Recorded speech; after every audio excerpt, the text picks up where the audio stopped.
Obsession.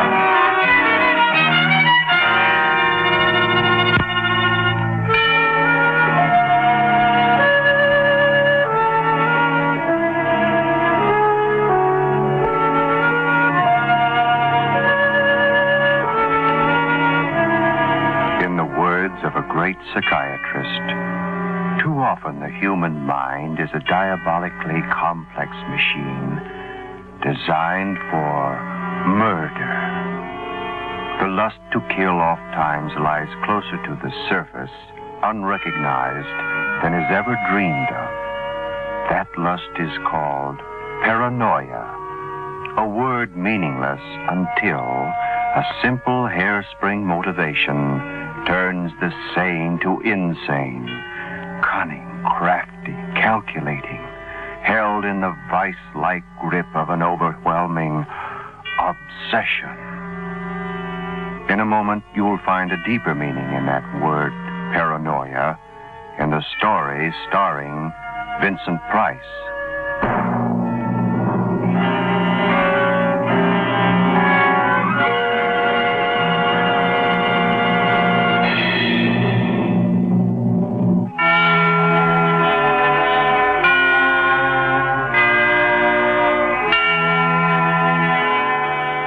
This is to be the story of a train ride. A train ride from Willett Falls to the prison city of Banning. We're to be concerned with only 3 passengers aboard this train.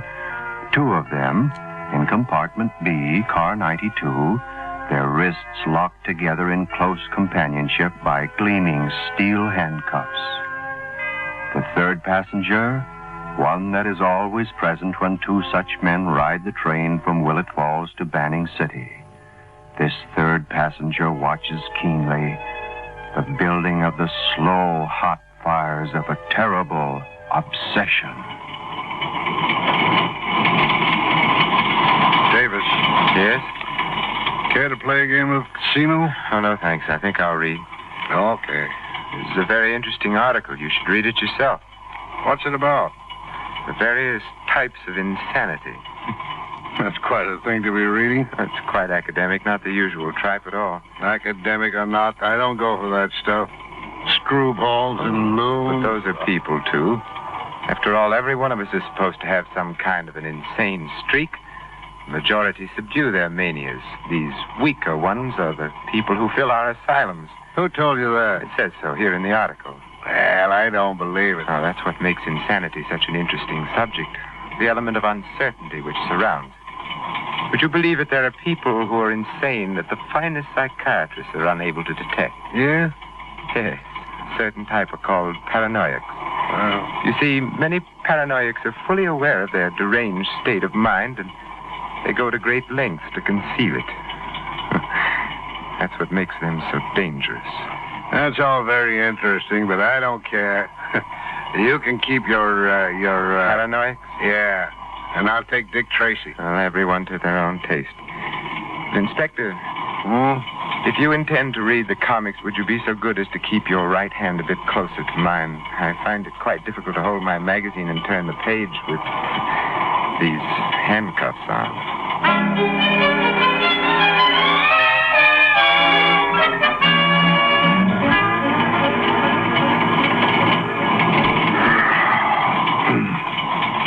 Want an apple, Davis? No, thank you, Inspector. Well, I'll slice it in half in case you change your mind later on. It's an attractive knife you have there, Inspector. The handle's mother of pearl, isn't it? Hmm?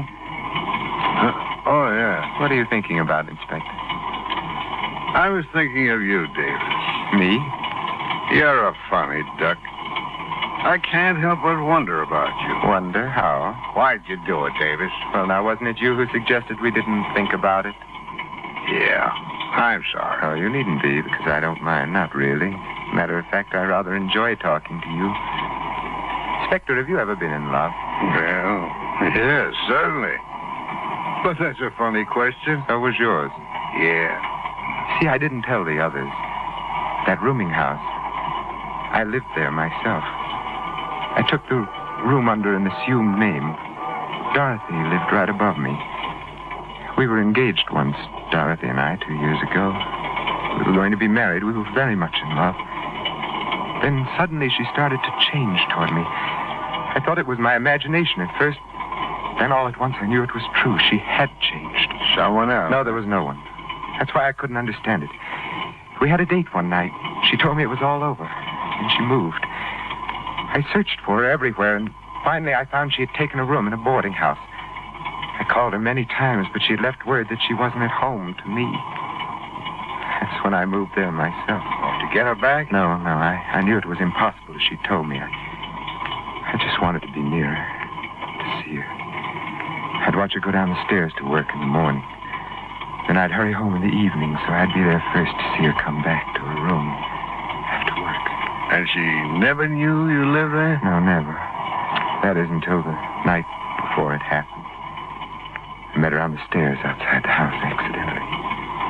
She told me she was going to be married. I congratulated her. I remember that. And I went up to my room, but I couldn't sleep that night because I could hear her laughing and talking upstairs with some man. The following night, I heard the same man's voice up in her room. With the thought of him being there, I didn't like it. Then there was a butcher knife laying on the kitchen table. I took it and I walked up the stairs. I knocked on the door. Dorothy answered, and I found her alone. It was him that I wanted, and so I started to go. Then I looked at her face. She was laughing at me. At me. I couldn't stand it. I took the knife and I killed her. Just like that, Inspector. I killed her.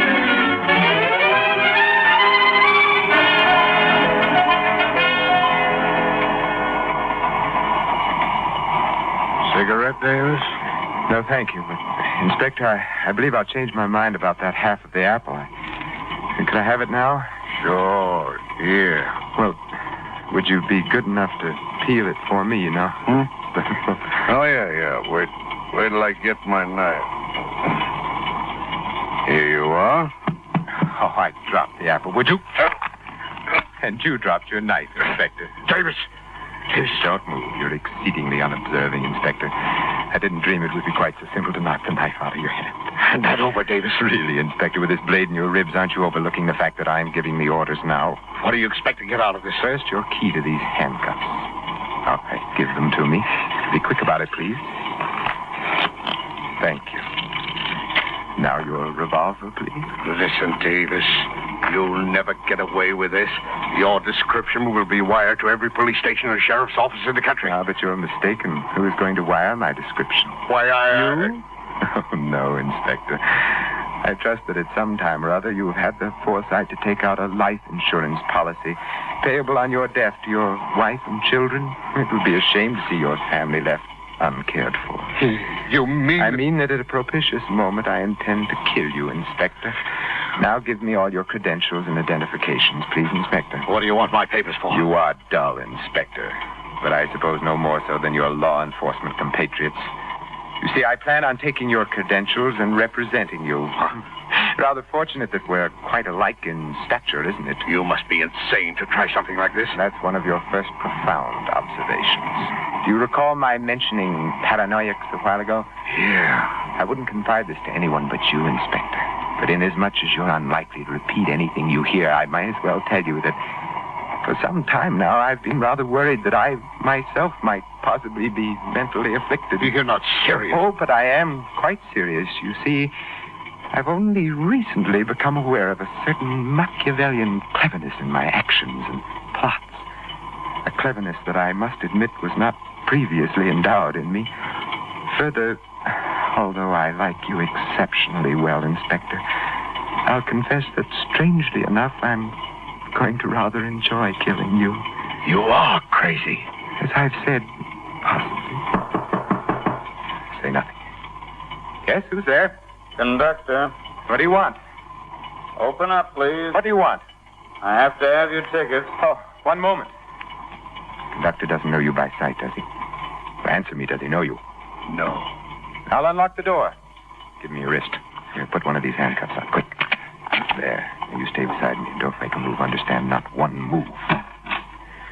Oh, I'm sorry I was so long in answering. One has to be very... Inspector Harwell, we were told that you'd have a prisoner with you. Oh? Oh, yes, you were told, of course.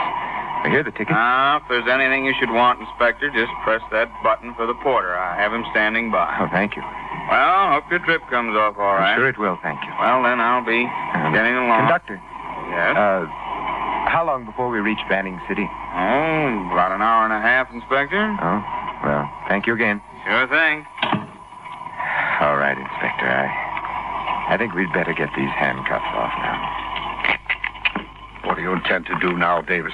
Well, Inspector, you heard what the conductor said. 1 hour and a half until we reach Banning City. That doesn't leave us very much time, does it?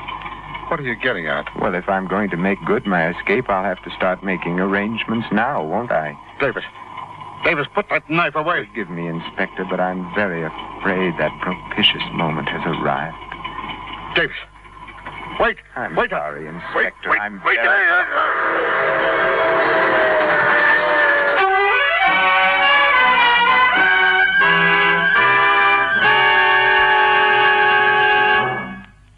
A blast of steam from the locomotive's whistle drowns out the last gurgling cry of Harwell, the inspector, the man with a pearl-handled pocket knife, who realized too late that the affability of his train companion was but a camouflage to hide a razor-edged obsession.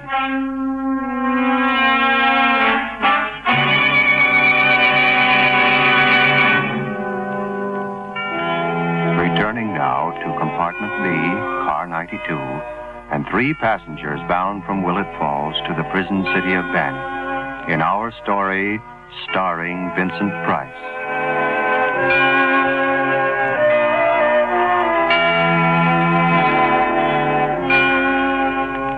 As the speeding train hurtles down the threads of steel that leads to the death house at Banning City, Davis stares thoughtfully into the glazed eyes of the man he's just murdered. His cunning, insane mind carefully, analytically planning his next move, with the same shrewd detachment of a chess player moving a pawn. His eyes flicker down to his wrist, still locked in a steel embrace with that of his victim. And again his mind floods with the exhilaration of his master craftsmanship, the overpowering strength of his one obsession. Well, Inspector, too bad you couldn't have stayed long enough to witness the last act of my little drama. So you see, now that I've killed you, the rest becomes quite simple. I have sent for the conductor, Inspector, and do you know why? I'm going to ask him to stop the train so that I might make an important call to headquarters. Thereupon, I will disappear.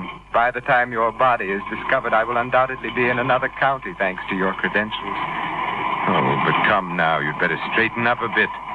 There, that's better. Oh, here now, I hadn't noticed that you bleed quite profusely. Perhaps we'd better place my handkerchief inside your coat, so you won't appear to be wounded. There you are. I'm sure you'll look... Yes?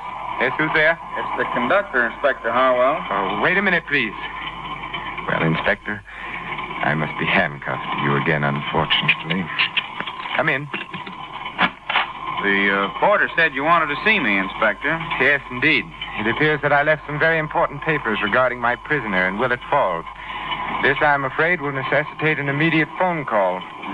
Well, I could have the train stop for you, Inspector. Oh, fine. Only I don't know where you could make a call. This is desert we're passing through. The last stop where you could have got a phone was Cartwright when we picked up our last passenger. Are you sure?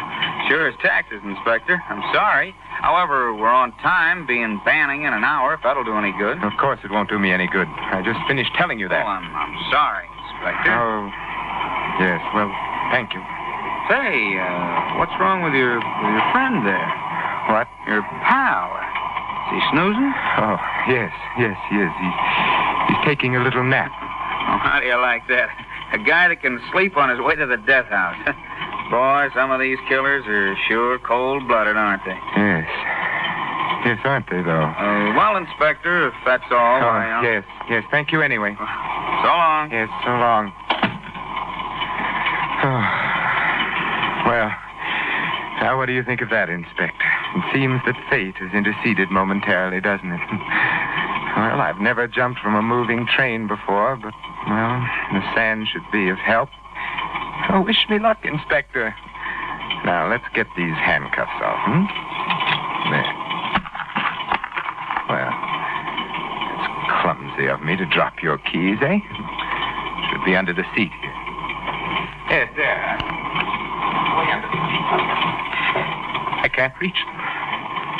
I'll try it with my foot out. I can't reach the keys. I can't reach them. And the handcuffs won't come off without those keys. The handcuffs won't come off.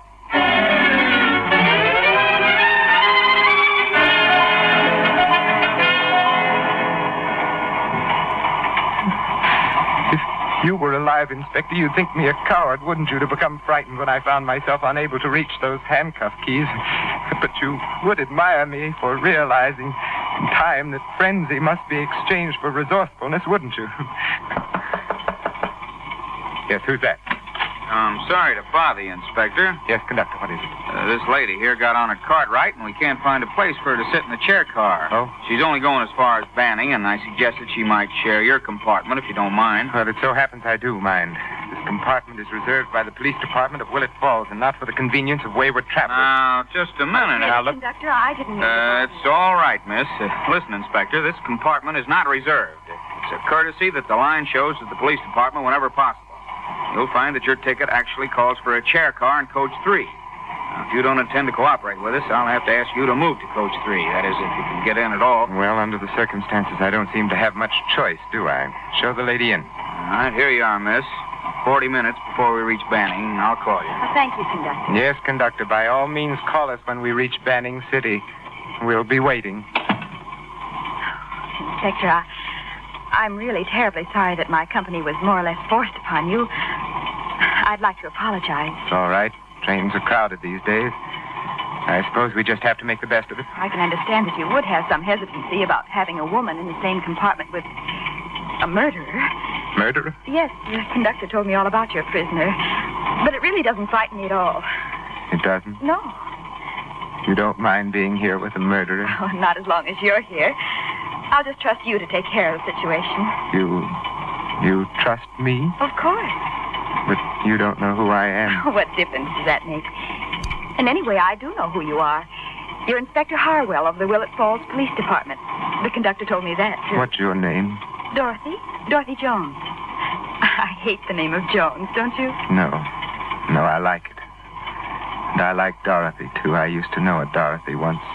Did you? Yes, she looked something like you. She was blonde and tall and young and pretty like you. Thank you. Whatever happened to her? What? Where is she now? Oh, she went away. She took a long trip. On a boat, I think. Oh, I've always wanted to go on a long trip. I never get the chance, though. Maybe you will. Say, your prisoner, he's certainly a sound sleeper, isn't he? Yes. Yes, he is that. He doesn't even look like he's breathing. No. Some people sleep that way, I guess. He could be dead, and you wouldn't even know it, would you? Don't talk like that. What's wrong, Inspector? You seem worried. I'm not worried. Why should I be worried? It's just that this job gets on my nerves. I'm not made of steel. You know, you're not much like a detective. What makes you say that? I thought all detectives had nerves of steel. I didn't think any of you ever got bothered, but... Inspector, your coat. What? Your coat. It's got blood on it. Oh, well, I was peeling an apple. I cut my hand. I cut my hand, you understand? Oh, what are you staring at? It's the other man who's bleeding. It's the other man. Quiet. You hear me? Don't raise your voice. You've got a gun. Yes, his gun, and you may be assured that I'll use it unless you do exactly as I say. Now listen closely, Miss Jones. On the floor beneath this seat, you'll find the keys to these handcuffs. Be good enough to get them for me, please. Quickly, please. Here. Thank you. There, that's better. Now, why, Miss Jones, you appear to be shocked. Is something troubling you? You're not the inspector. You're a murderer. You killed Inspector Harwell, didn't you? I'm afraid so. Oh, but come now, let's not be morbid about it. They'll catch you. They will. I hardly think so. You see, Miss Jones, since you've been kind enough to help me dispense with these bracelets, the problem of escape really becomes quite simple once again. What are you going to do? You're frightened of me, aren't you? You're thinking that I might kill you? That's an understandable emotion. Don't come any closer. Keep away from... I'll relieve you of your coat, please. What do you want with my coat? You're tearing it. Of course. I shall need these strips of cloth to bind and gag you. Now, hold out your wrists, and we'll slip these bracelets on. There, now, we'll bind your feet. No, let me I'll go. have to ask you not to struggle, Miss Jones. I realize how unpleasant this must be for you. However, it would be considerably more unpleasant if I should be forced to pull this trigger. You must be out of your mind. Oh, now that's strange. Inspector Harwell said the same thing just before he died. Now open your mouth, please. No. There. No. That's fine. No. Well, now I believe it's time for me to take my leave. I'll say goodbye and... Oh, wait. Wait a minute. The train's slowing down. Something's wrong. Of course, the train's taking a siding. I'll wait until we slow down a bit more, and then I shall leap from this window. In approximately 30 minutes, this train will be pulling into Banning City. But without me, because Miss Jones, I'll be on my way to freedom. It's done, and I've planned it all myself. Nothing could go wrong now. Nothing. Well, goodbye, Miss Jones. Dorothy. Goodbye.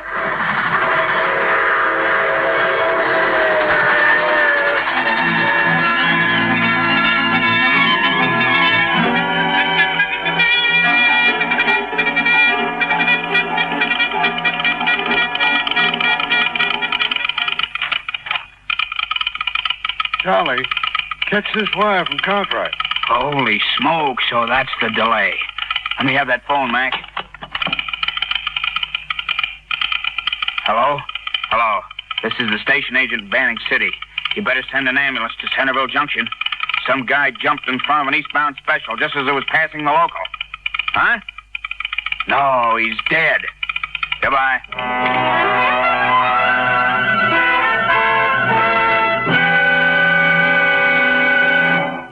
You have been listening to Obsession. Obsession has come to you through the worldwide facilities of the United States Armed Forces Radio and Television Service.